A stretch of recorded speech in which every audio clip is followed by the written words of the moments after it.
Virtual conçoit et travaille avec des producteurs pour concevoir des programmes audiovisuels qui sont faits à la fois pour les téléspectateurs interactifs avec un deuxième écran, ce qui se développe de plus en plus, mais en pensant aussi beaucoup aux téléspectateurs passifs qui regardent lui aussi le programme en même temps que l'interactif.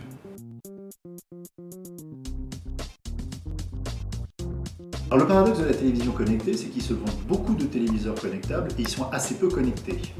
Par contre, dans le même temps, vous avez énormément de détenteurs de smartphones et de tablettes qui aujourd'hui, à plus de 80%, peuvent regarder la télévision avec cette tablette ou ce smartphone connecté à Internet. Donc nous sommes sur le développement de programmes pour satisfaire cette population qui regarde la télé connectée.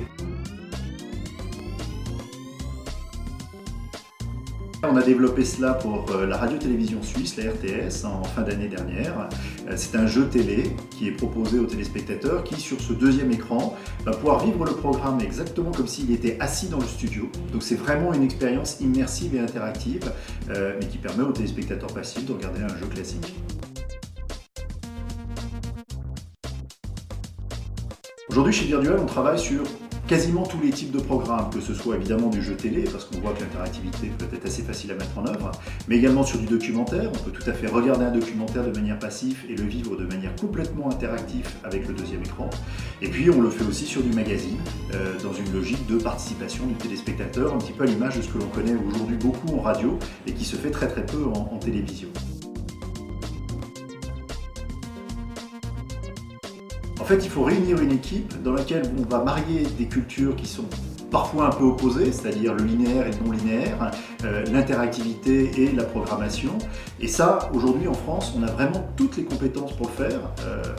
Des talents audiovisuels avec un marché qui fonctionne très bien, entre autres grâce au CNC, mais également des talents d'interactivité. On a des studios qui sont très reconnus dans le monde en termes de développement de jeux vidéo et de programmes interactifs.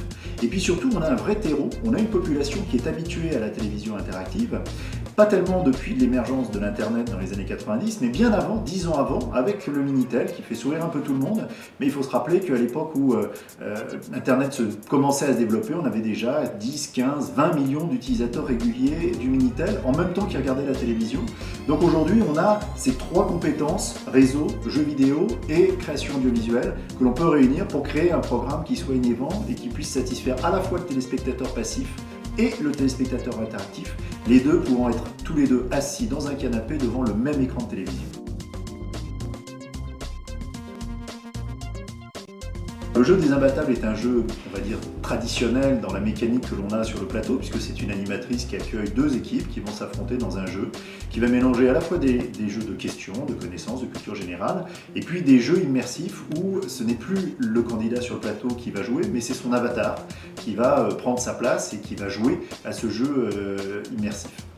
Et donc le téléspectateur chez lui va pouvoir jouer exactement au même jeu, aux mêmes questions, au même jeu immersif que le candidat sur le plateau, mais sur son deuxième écran, en ayant le sentiment d'être assis dans le studio. Donc je ne suis plus en train de jouer en parallèle, je suis en train de jouer dans le programme.